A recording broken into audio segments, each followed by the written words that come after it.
आज अमेरिका ने एक ऐसा इतिहास बना दिया है, एक ऐसा रिकॉर्ड बना दिया है जो दुनिया का कोई भी देश नहीं बनाना चाहेगा। यहाँ तक कि खुद अमेरिका नहीं चाहेगा। अब मैं ऐसा क्यों कह रहा हूँ तो खुद आप आपकी स्क्रीन पर देखिए। एलोन मस्क ने भी अब से बस कुछ ही टाइम पहले अमेरिकी सरकार और जनता को चेतावनी दी है कि हमारे देश की अर्थव्यवस्था में कैंसर हो चुका है जो कि बहुत तेजी से फैल रहा है, और ये कैंसर है बैंक करप्सी का और कर्ज का। अब वो कैसे, तो सबसे पहले तो आप स्क्रीन पर ये आंकड़ा देखिए। इस आंकड़े को खुद अमेरिका ने बताया है। लेकिन दोस्तों, उससे पहले अगर अभी तक आपने इस चैनल को सब्सक्राइब नहीं किया है तो आपसे विनम्र निवेदन है कि आप इस चैनल को सब्सक्राइब कर नोटिफिकेशन बेल को ऑन कर लीजिए और वीडियो को लाइक कर दीजिए। चलिए हम वीडियो में वापस आते हैं। इस साल सिर्फ अगस्त के महीने तक ही 452 कंपनियां बैंकरप्ट हो चुकी हैं, मतलब कि पूरी तरीके से तबाह हो चुकी हैं, और ये पिछले 14 सालों में सबसे ज्यादा हाई है। जी हाँ, अमेरिकी कंपनियों की स्थिति कितनी बदतर है उसका अंदाजा आप बस इसी बात से लगा लीजिए कि जब 2020 में कोविड आया था ना, उसे पिछले 100 सालों में दुनिया की अर्थव्यवस्था के लिए काला धब्बा बताया गया है, क्योंकि उस टाइम जो लॉकडाउन लगा था उसमें ना तो कोई कंपनी अपना सामान बना पा रही थी, ना ही उसको बेच पा रही थी। इसी वजह से कंपनियां घर बैठे बैठे ही बर्बाद हो गयी। लेकिन उस साल भी अगस्त के महीने तक 466 कंपनियां ही अमेरिका में बैंकरप्ट हुई थी।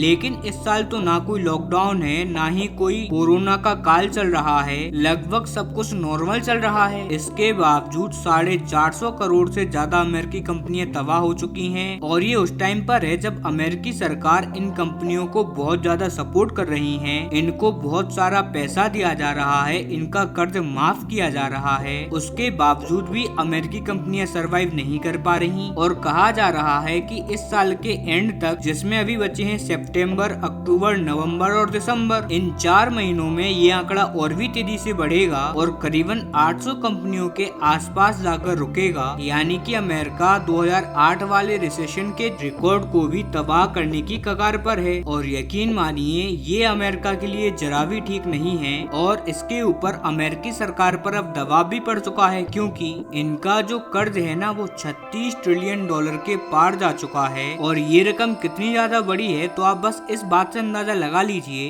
कि भारत, चीन, रूस, ब्रिटेन, यहाँ तक कि लगभग इन सब देशों की जीडीपी यानी कि अर्थव्यवस्था को मिला भी लें, तब भी आप इस कर्ज को नहीं चुका पाओगे।